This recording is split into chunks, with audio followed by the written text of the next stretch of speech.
इस्लामी दुनिया और इस्लाम को बेहतर तरीके से समझने के लिए मेरी किताब the curse of God why left Islam को ज़रूर पढ़िए। और अगर आप इस किताब को नहीं खरीद सकते तो पीडीएफ ड्राइव से इसे मुफ्त में डाउनलोड कीजिए। इस तरह की मज़ीद वीडियोस को देखते रहने के लिए पाकिस्तानी मुल्हिद को ज़रूर सब्सक्राइब कीजिए और घंटी के बटन को ज़रूर दबाएं। अगर आप लाइन में नहीं लगना चाहते और मेरे शो में हिस्सा लेना चाहते हैं तो मेरे यूट्यूब के चैनल के मेंबर बनिए। ऑलराइट मेरे प्यारे दोस्तों, मैं हूं हारिस सुल्तान, एक पाकिस्तानी मुल्हिद। जहां जहां पे लोग उर्दू हिंदी बोलते हैं, भारत में, पाकिस्तान में, बांग्लादेश में, नेपाल में, अफगानिस्तान में, भूटान में, चाइना में, जापान में, पूरी दुनिया में, सबको मेरी नेक शुभकामनाएं।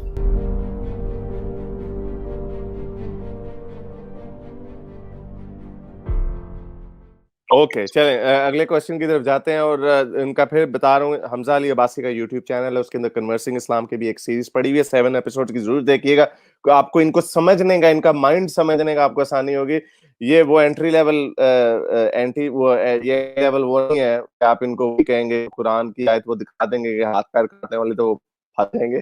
वो जो वहाबी और सलफी लोग होते हैं वो उनको दिखाते हैं, वो फंस जाते हैं। एनीहाउ, सो उनको जाना है, प्लीज जल्दी जल्दी ताबड़तोड़ हमले हमने करने हैं। 3 क्वेश्चंस मैंने और लेने हैं। एक राकेश गौड़ा जी भी हैं। राकेश जी जल्दी जल्दी से, छोटा सा, कोई लंबी बात नहीं करनी, 30 सेकंड है आपके पास। हाँ हमजा जी, मेरा एक क्वेश्चन है आपको। जो मोरालिटी है ये क्या साइंस के थ्रू इवॉल्व हुआ है? साइंस ने इंसान को अच्छा जीवन दिया, उसके बाद मोरालिटी इवॉल्व हुआ है? जैसे आज की डेट में बहुत यूरोपियंस अमेरिकन वेज की तरह जा रहा है, उनको ये एहसास हो रहा है कि नॉन वेज खाने से वो एनिमल्स को मारा जाता है, उसको कष्ट होता है, इसलिए वो वेजिटेरियन की जा रहा है। चलें, क्वेश्चन आ गया राकेश, बहुत शुक्रिया आपका जी। नमस्ते, अस्सलाम वालेकुम राकेश, थैंक यू यार for the question and for joining us. यार मोरालिटी क्या है कि ऊपर अगर आप देखें तो बहुत सारे ओपिनियंस हैं। एक साइंटिफिक पॉइंट ऑफ व्यू है कि मोरालिटी इस तरह, एक एंथ्रोपोलॉजिकल है, एक हिस्टोरिकल है, एक हिंदुइज्म का है, एक इस्लाम का है, एक जूडिज्म का है। एक इस्लाम जो हमारे पास है, एक जूडिज्म का है, चाइनीज भी अपना है, और एक वो है जो कुरान कहता है। बात ओनली डिफरेंस है कि बाकी कहते हैं कि ये इवॉल्व हुई मोरालिटी। कुरान एक डिफरेंट पर्सपेक्टिव पेश करता है कि नहीं, मोरालिटी आपके अंदर मौजूद है, उसकी बेसिक्स आपके अंदर मौजूद है और वो हमेशा कांस्टेंट रहेंगे। और ये जो उसके खिलाफ एक्ट करते हैं लोग, कुरान कहता है वो डेविएंस होती है from something that is with in. ये कुरान का पॉइंट है। बाकी आइडियोलॉजीज के अंदर एक्सटर्नल है मोरालिटी जो इवॉल्व होती है, वो even in its basics evolve होती है।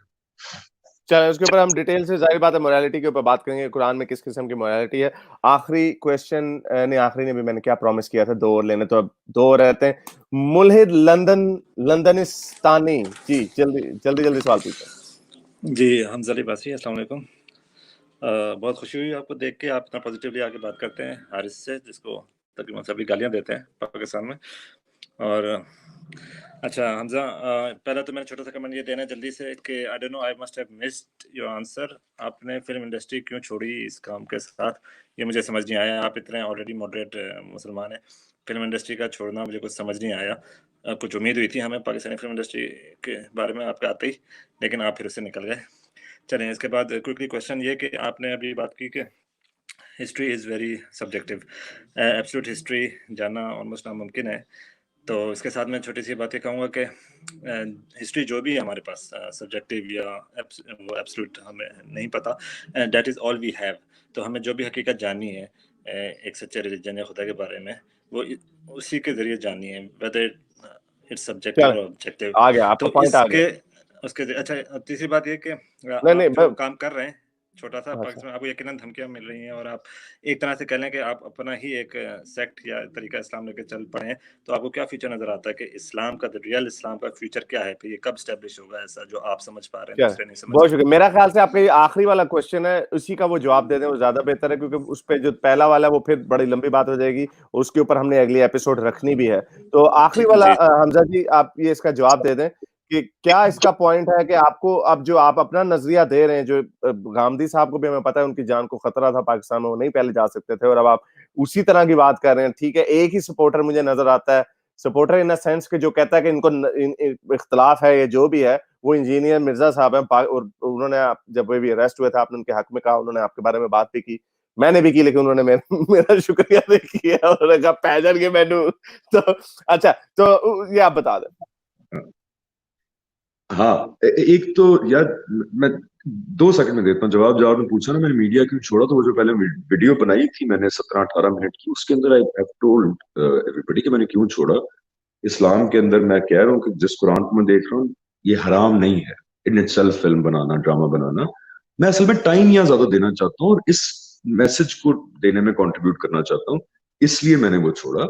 इंशाल्लाह आगे जाके हम बनाएंगे, टीवी ड्रामास भी बना रहे, बल्कि कुछ प्रोसेस में भी है। तो वो वीडियो आप दोबारा देखें, उसमें मैंने बताया, मैंने छोड़ा, और उसमें मैंने बताया कि मेरा ख्याल है इस्लाम में ये चीज नहीं है। तो ये बात हो गई। दूसरा उन्होंने पूछा था हिस्ट्री, छोटी सी बात है, मैंने ये नहीं कहा कि सारी की सारी हिस्ट्री जो है डुबियस है। हिस्ट्री के 2 सतहें होती हैं, एक होते हैं हिस्टोरिकल फैक्ट्स कि 9/11 हुआ था, 2 जहाज ठुके थे। एक होते हैं हिस्टोरिकल फिर कमेंट्रीज, ओपिनियंस, वो फिर सब्जेक्टिव हो जाते हैं कि वो जहाज ठोके थे उसामा बिन लादेन ने, CIA या रॉ ने या यहूदियों ने। हिस्ट्री के ये 2 ही लेवल्स होते हैं, historical fact, historical commentary, narrative, opinion. मैं सिर्फ अपनी चीज बेस करूंगा हिस्ट्री को देखते हुए, हिस्टोरिकल फैक्ट्स को देखूंगा, क्योंकि उसकी डिटेल सब्जेक्टिव है और I don't like subjective things. Even Quran में या हिस्ट्री के अंदर सब्जेक्टिविटी नहीं चाहिए। मेरी मौत के बाद की इटर्नल जिंदगी या इटर्नल नथिंगनेस एट स्टेक है, बहुत बड़ी बात है। चलें अगला क्वेश्चन ले लें हम मेडिकल डॉक्टर से। हेलो, आवाज आ रही है मेरी? जल्दी बोलें, बड़ा शोर है यार, माइक सही करें। अभी भी शोर आ रहा है? ओके, पहले तो मैं आपका शुक्रगुजार रहूंगा कि आप लोगों ने हम जैसे इन चीजों के लिए अपनी नींद खराब की। क्वेश्चन मेरा ये रहेगा कि हमजा भाई ने बोला कि जैसे दीन फितरत या इंसान में जो एक फितरत होती है जो खुदा की तरफ से दी हुई है, और उसके लिए आपने एग्जांपल दिया जैसे एम्स्टर्डम में उन्होंने ये ब्रोथल हाउसेस बनाए हुए हैं, एक पर्टिकुलर जगह पे बनाए हुए हैं। तो जब हम दीन फितरत देखेंगे, हम ऐसे इंसानों को क्यों देखें जो सोसाइटी से थोड़ा इफेक्ट होते हैं? हम उन ट्राइब्स को क्यों ना देखें जैसे नॉर्थ सेंट्रलिस्ट ट्राइब है अंडमान निकोबार आइलैंड में, जो पूरी इंसानियत से अलग है।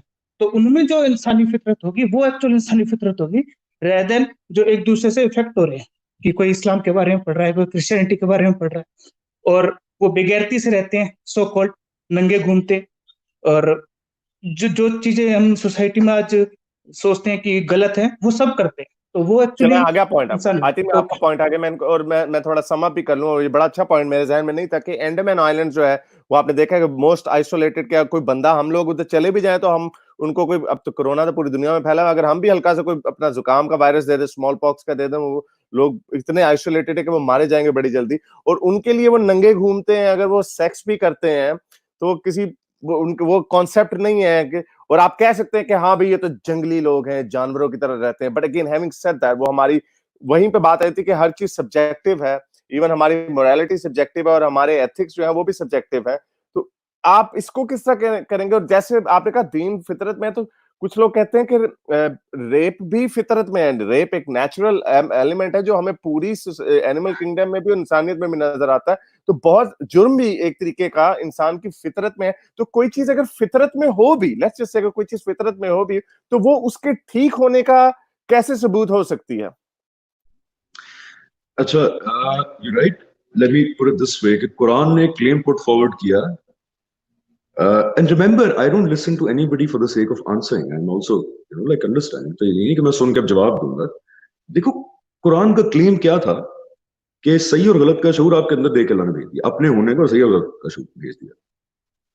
तो इसको मैं अगर मिसाल में ढालूं, छोटी सी बात है सिर्फ 3 मिनट की, कि अगर मैं देखना चाहूं कि स्विट्जरलैंड प्राइमरीली किस तरह के लोग रहते हैं वहां पे, तो मुझे लगता है कि बहुत अच्छे लोग रहते हैं स्विट्जरलैंड में, पीसफुल लोग हैं, बड़े मेहमान नवाज भी हैं, खूबसूरत भी हैं। लेकिन वहां पे भी आई एम श्योर मर्डर होता होगा कभी ना कभी, वहां पे भी रेप होता होगा, पीडोफिलिया भी होगा आई एम श्योर, वहां पे तो चोरी भी होती होगी। लेकिन वो उस बिहेवियर को मैं उस मुल्क में डिवियंस कंसिडर करूंगा। मैं ये नहीं कहूंगा कि जस्ट बिकॉज वहां पे भी साल में 15-20-100 कत्ल हो जाते हैं, तो इसलिए वो मुल्क के लोग बुरे हैं। So I apply the same thing in my head to this claim of the Quran के बहैसियत मजमूई अगर देखा जाए पूरी तारीख में देखा जाए, जितनी ऑब्जेक्टिवली हिस्टोरिकल फैक्ट्स को अगर देखा जाए बहुत जगह, तो लगता ऐसे है कि इंसानियत इन जनरल ज्यादातर लोग ठीक हैं आज भी। आप सही कह रहे हैं कोई ट्राइब वो नांगे फिर रहे हैं, वो तो बिल्कुल ठीक है। कत्ल भी हो रहे हैं आजकल भाई, रेप भी हो रहे हैं, ठीक है, तो वो भी लगता है। लेकिन क्या वो डिवियंस नहीं है कि वो कुछ लोग कर रहे हैं ना? 7 अरब की आबादी, 7 बिलियन लोगों में से अगर 1 बिलियन लोग भी ये सब कुछ कर रहे हैं, 2 भी कर रहे हैं, तो मेजोरिटी तो नहीं है। तो इंसानियत को मजबूरी तौर पे देखें तो ये एक डिवियंस लगती है। तो मेरे लिए तो कुरान की बात ठीक साबित हुई कि मेजोरिटी इंसान ठीक है, हाँ कई डिविएट करते हैं। वही प्रिंसिपल कि मेजोरिटी इंसान स्विट्जरलैंड में अच्छे हैं, लेकिन यहाँ कुछ कत्ल वतल भी होते हैं, बाहर सारे अच्छे नहीं। तो ये कुरान का क्लेम है। दूसरा, you technically said something wrong which I think you should correct it. आप वो उसमें बोल गए, फ्लो में बोल गए। यू सेड सम पीपल से कि rape is also instinct.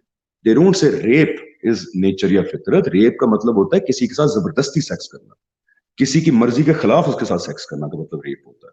But having it is sex natural. Number of people is in the फितरत।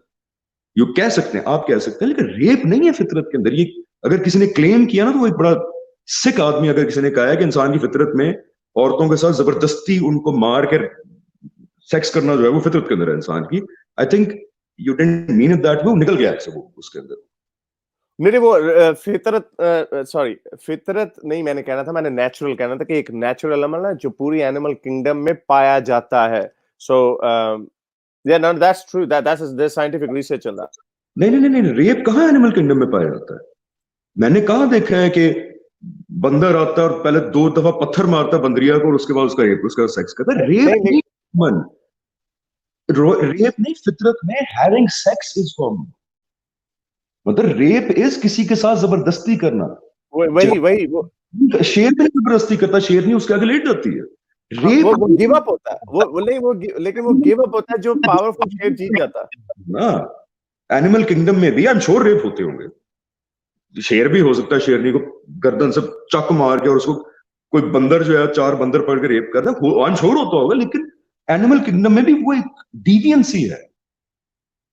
चल इसी के ऊपर पॉइंट आता है यहाँ से, और ये हमें क्वेश्चन भी भेजा है उन्होंने इसी हवाले से, और इससे रिलेटिव भी है ये कि अगर अब फितरत की ही बात हो रही है, तो ये इन्होंने क्वेश्चन पूछा है, इसमें मेरा ख्याल जो किधर गया वो, चलो एक सेकंड में जल्दी इसको रैप अप करना, और फिर आखिरी क्वेश्चन, हम मिस्टर मिर्जा का आखिरी पॉइंट भूल गए थे।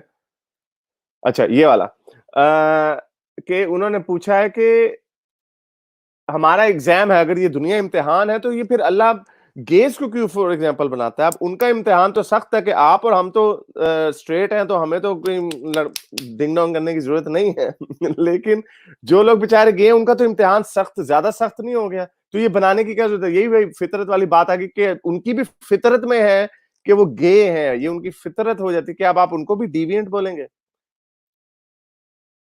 तो मेरे गे भाइयों में आपकी बहुत इज्जत करता हूँ।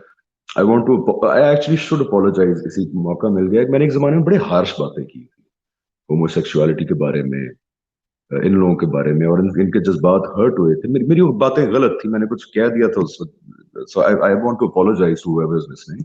आई am sorry, I didn't mean to disrespect you. उस वक्त मेरे अंदर एबिलिटी नहीं थी इतनी कि मैं अपने जो सोच रहा हूँ, एक तो इतना से मेच्योर भी नहीं था, उसको अच्छे अल्फाज में कर सकूं। So my apologies to everybody जिसको अगर वो वाकया याद है 4-1 साल पहले का था मेरे ख्याल। सो माय अपॉलॉजीज।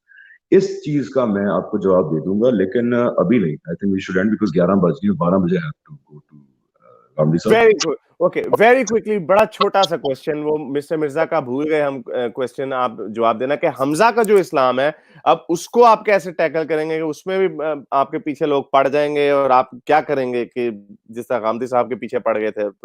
और इसी के ऊपर हम रैप अप करेंगे, फिर अगली बात आपसे दोबारा करेंगे। बहुत शुक्रिया, आपने 2 घंटे दे दिए। यार लोग हमेशा पड़े रहे वन रीजन और दी अदर। मैं जब एमकेएम के खिलाफ बोला, अल्ताफ हुसैन के खिलाफ बोला था, तब भी बहुत बैकलैश आता था।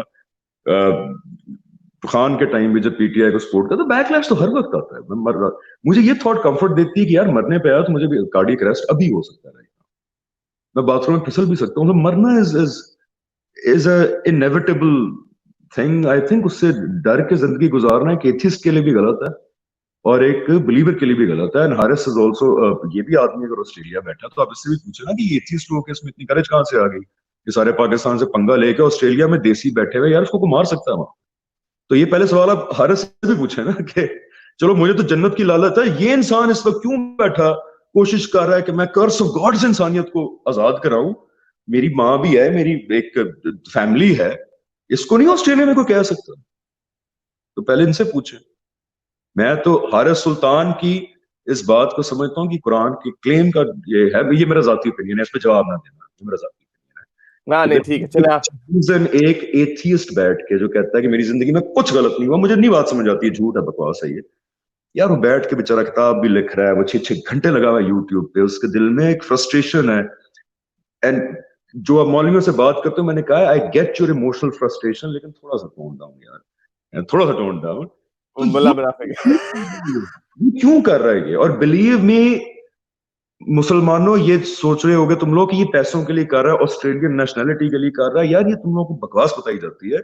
उसकी तालीम देखो, वो आदमी वैसे भी इंग्लैंड ऑस्ट्रेलिया जा सकता था, उसके पास लग रहा है कि सीनियर मिलिट्री बैकग्राउंड ऐसा है। अजम्पशंस ना किया करो। हारिस सुल्तान इस मेरे लिए कुरान की वो गवाही है कि इंसान फितरतन अच्छा है, चाहे एथियस्ट हो या कोई भी हो। चे गोयरा Haris Sultan, I will be off. Thank you so much. Will soon continue this इंशाल्लाह। हम कुरान की तरफ आएंगे कि मैं क्यों ये इतना शेमलेसली क्लेम कर रहा हूं, मेरे जैसा आदमी जिससे जो घबराता है ऑब्जेक्टिव बातें करने से, कि यार ये अनडिनाइबल चीजें हैं।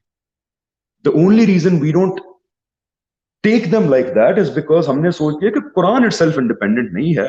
कुरान के अलावा हमें हिस्ट्री भी पढ़नी पड़ेगी, 8 साल का दरस निज़ाम भी पढ़ना पड़ेगा, सारे इमामों को पढ़ना पड़ेगा, उसके बाद जाके हमें समझ आएगा खुदा का मैसेज क्या। ये बाय डेफिनेशन पर खुदा का मैसेज हो नहीं सकता था। Very simple, to the point, on your face, undeniable, no room for. इसलिए जब हम वो सुनेंगे या बात करेंगे उसके बारे में, तो will stick to the point कि क्या ये कॉफी है, पी के देखी, कॉफी का टेस्ट है, ये कॉफी होगी ना। इस माइंडसेट से बात करेंगे। हम ये नहीं कहेंगे what if it's not coffee, what if it's artificial. ठीक है, ये नहीं करना। आप भी नहीं, मैं भी नहीं, हारिस भी नहीं, ऑडियंस भी नहीं। दयानतदारी से बैठ के हमने फैक्ट्स को एज फैक्ट्स लेना, उस पर कंजेक्चर्स में नहीं जाना। बिकॉज कंजेक्चर्स में जाएंगे तो देयर इज नथिंग। फिर हर बंदे का अपना है, कोई ट्रूथ नहीं है भी सही तो मुझे नहीं पता लग सकता।